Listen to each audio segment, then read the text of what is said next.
Toliau kitas įdomus dalykas, galbūt nematytas, atkreipkite dėmesį iš tas vielas.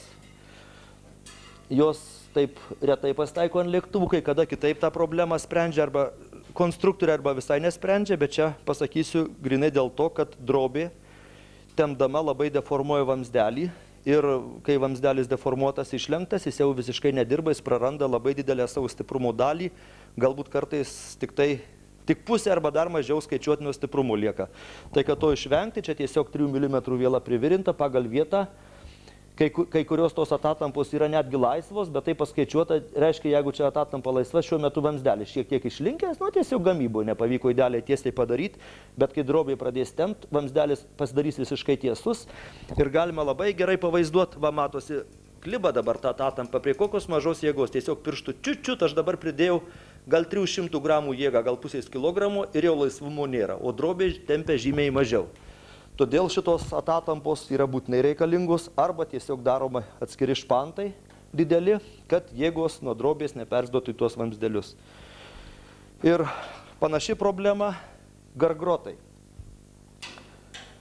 kurie išlaiko tikslę aerodinaminę lėktuvui formą suteikia. Jeigu gargrotų vamsdelius tvirtintum vien šitaip, kaip čia prie šito vidurio vamsdelio, jie paprastai irgi deformuojasi, praranda lėktuvas atsparumą. Kad to nebūtų, čia yra toj vietoj, kur labiausiai išpūstas lėktuvo liemuo, dėtas skersniai vamsdeliai iš duraliuminio. Galima pasižiūrėti. Per visą lėktuvą galima medinius šakaliukus, kaip kas sugalvoja. Toliau, kad jie būtų fiksuojami, nenuvažiuotų, čia yra elementoriškai vinys privirintos, galbūt išlindę, ir ant tų vinių sumauti vamsdeliai, pritvirtinti siūlų. Toliau viskas susirenka, susideda gargrotai ir kokios jėgos beveiktų, jos į rėmą neveikia, grinai veikia tą vamsdelį gniuždymui, o tas vamsdelis gniuždymui yra stiprus. Toliau gargrotų tvirtinimas, gal kam bus įdomu, anksčiau, kol nežinojom, mes tas vietas darydavom paprastom kniedėm, bet kniedinant paprastai susilanksto, skaldosi medis, po to pas Focke-Wulfą pamačiau daroma iš šplintai. Bet irgi nelabai gražiai atrodo, plieno daug prisikrauna. O dabar, sakyčiau, pats geriausias variantas yra tos vadinamos aklinos ištraukiamos kniedės. Jo yra įvairiaus ilgio, užtraukė ir ji labai stipriai laiko ir lengvutė ir garantuotai tas niekad nepasimes. Ir be to norint, tą kniedę labai lengva nugręžti, jeigu reikėtų remontuoti. Labai patogus dalykas. Dar, kadangi lėktuvas bus dengiamas jau ne drobė, o sintetinė medžiaga, Dakronas yra skiriamas eksperimentiniam aeroplanam, grinai dėl to, kai jis pigesnis, galima sekonaito arba polifiberių vadinamų amerikoniškų, bet jos jau medžiagos brangesnės, galima lietuvišką sintetiką, iš esmės tos medžiagos visos labai panašios, tik vienos sertifikuotos, kitos ne. Čia yra daugiau biurokratinis dalykas, savybės jau panašios. Jos nesiuvamas čecholas, kaip darant iš drobės. Toliau drobę, kai dengsim, šituo dekronu, kai dengsim, parodysim, o viskas klijuojama. Dėl tokiuose vietose, o čia, pavyzdžiui, stabilizatoriaus bus reguliuojamas kampas, matyt, padariau iš plono duraliuminio plokštelę, čia dar galbūt prisisiūs, net nežinau, bet iš esmės užteks klijų ir, sakysim, jeigu prireiks eksploatacijų, pamatysiu, kad apsirikta su stabilizatoriaus pastatymų kampu, tiesiog užteks va čia vietų išpiluot ir bus galima pakeisti kampą. Ir visur, kur tik tai drobė pasibaigs, plonų vamsdelių, tai yra dakronas pasibaigs, plonų vamsdelių nebus galima daryti, nes tada reikėtų siūto, kadangi klijavimas reikalingas didesnis plotas, visur davirintos didesnės plokštelės, tą reikia įvertinti dengiant dakronų. Ir dar prie dengimo galima pasižiūrėti, čia yra grinai bandinys, bandym kaip dažymas vyks ir kaip apsidengs, o čia padarytas iš dakrono apdengta. Ir įvairūs dažymai, bet įdomiausias dalykas, galima pažiūrėti jo stiprumą, jis yra labai stiprus. Ir net čia, pavyko vis tik tai, bet čia trūko tik tai dažai, vis tik tai tas dakronas pats atrodo keista. Pavyko pramušti ir dakroną.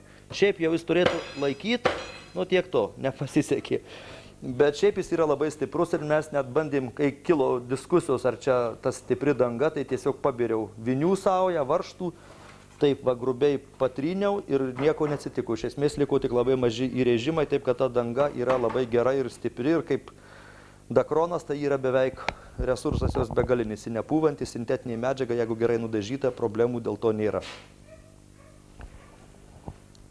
Dar noriu papasakot, kad grinai dėl svorio mažinimo, dar čia viršutinis gargrotas nesurinktas, čia yra iš 16 mm vamzdelio duralinio, iš lankų, kur apie pilvą suka, padaryta palaikyti gargrotui. Tokia arkinė konstrukcija, jeigu jisai būtų įvairiai žmonės prisigalvoja, virina visokius vamzdelius, bet tai prisikrauna daug svorio ir gana sudėtinga, arba ten iš klijuotės daro tą špantą.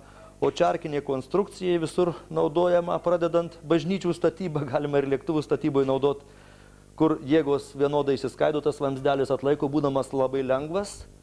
Ir čia susideda tie išilginiai gargrotai, mediniai, ir viskas vėl suknėdyta, kur neatsakingos vietos pritraukiamom aliumininiam kniedėm. Dar apie kniedės, jeigu trumpai, tai tų šiaip jėginėse konstrukcijose tų pritraukiamų aliumininių kniedžių reikia vengti, o tokiuose visokiuose antraeilėse, kur jėgos labai mažos, jos labai patogios eksploatacijų. Ir kur didesnės jėgos ir neina be jų įsiverst, tada reiktų naudoti plieninės. Tik jos žymiai brangesnės, bet galima jų susirasti. Dar iš lėktuvų tokių ypatybių, kadangi čia tokie norai yra dideli, kad jisai būtų kuo įmantresnis, tai čia bus tas navigacinis švyturėlis, montuojamas po pilvų mirksės, kitas ant nugaros mirksės ir dar 2 švyturėliai sparnų galuose. Čia bus daug visokių tokių gražių blizgučių. Kaip ir senojo mano lėktuvo išimamas langas dar nepadarytas, kad būtų galima filmuoti, fotografuoti, mėtyti įvairius krovinius, aišku, ne ant galvų žmonėm. Dar grįžtant, antena standartinė, galima pažiūrėti, irgi jau užtvirtinta, antenos kabelis nueis šonų lėktuvo į priekį prie radijos stoties. Gal šiek tiek prie durų apsistosiu. Durų konstrukcija nuo mano 3 lėktuvo šiek tiek skiriasi, irgi panašaus diametro vamzdžiai duraliniai, bet ten buvo viskas klijuota su epoksidinė derva.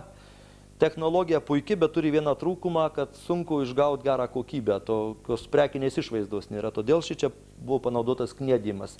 Ir šičia yra va iš vidinės pusės jėginis kniedimas su paprastom kniedėm įkišus į vidurį metalo gabalą, o antroji pusė, galim uždaryti, antroji pusė iš išorės, kai jis susirinks, susidės stiklas ir dar ant viršaus truputį duralinės juostelės, stiklas bus pūstas, durys ištisai stiklinės, irgi turėtų efektyviai atrodyti.